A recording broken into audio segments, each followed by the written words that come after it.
नमस्कार, मेरा नाम सौरभ शुक्ला और आप देख रहे हैं न्यूज़ 18।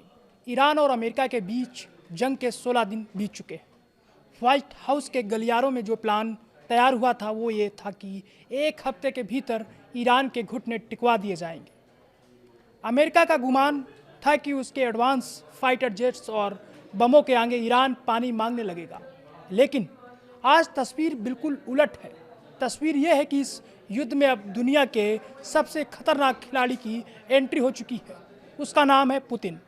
कतर के अखबार अल जरीदा ने एक ऐसा खुलासा किया है जिसने वाशिंगटन से लेकर यरूशलेम तक हड़कंप मचा दिया है। जिस मुस्तफा खमनेई की गर्दन तक पहुंचने के लिए डोनाल्ड ट्रंप ने 93 करोड़ रुपए का इनाम रखा है।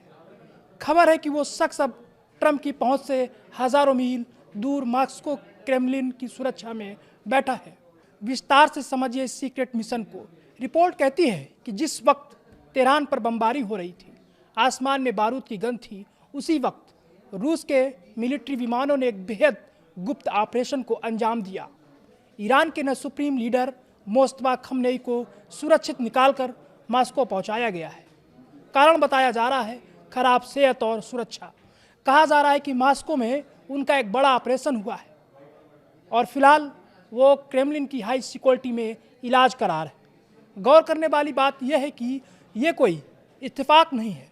जब ईरान ने मुस्तफा को नया लीडर चुना तो बधाई देने वालों में सबसे आगे पुतिन का नाम था, और अब खबर है कि खुद पुतिन ने ईरानी राष्ट्रपति मसूद पेजेश्कियन से बात कर मुस्तफा को रूस बुलाने का प्रस्ताव रखा था।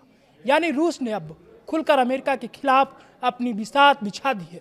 अब बात करते हैं डोनाल्ड ट्रंप के उस हथियार की जो फिलहाल फेल होता नजर आ रहा है।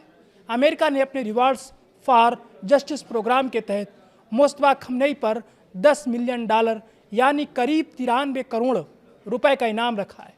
अमेरिका को लगा था कि पैसों के लालच में या अपनों की गद्दारी से वो मुस्तफा का ठिकाना जान लेगा, लेकिन अब क्या? मुस्तफा अब रूस में है। अमेरिका और रूस के बीच कोई समझौता या संधि नहीं हुआ है। क्या ट्रंप अब पुतिन से कहेंगे कि हमारे इनामी अपराधी को हमें सौंप दो? पुतिन का जवाब पूरी दुनिया जानती है। रूस ने न सिर्फ ईरान को नैतिक समर्थन दिया है, बल्कि संयुक्त राष्ट्र सुरक्षा परिषद में अमेरिका के हवाई हमलों को अवैध भी कहा था। पुतिन ने मुस्तफा को शरण देकर ट्रंप को चेकमेट कर दिया है। 16 दिन पहले शुरू हुआ ये युद्ध अब सिर्फ दो देशों की लड़ाई नहीं रहा। ये अब एक विश्व युद्ध की आहट जैसा है।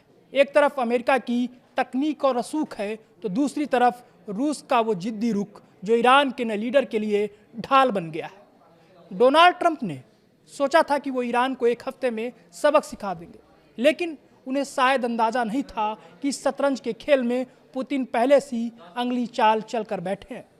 मुस्तफा खमनेई की गर्दन तक पहुंचना अब अमेरिका के लिए नामुमकिन सा हो गया है।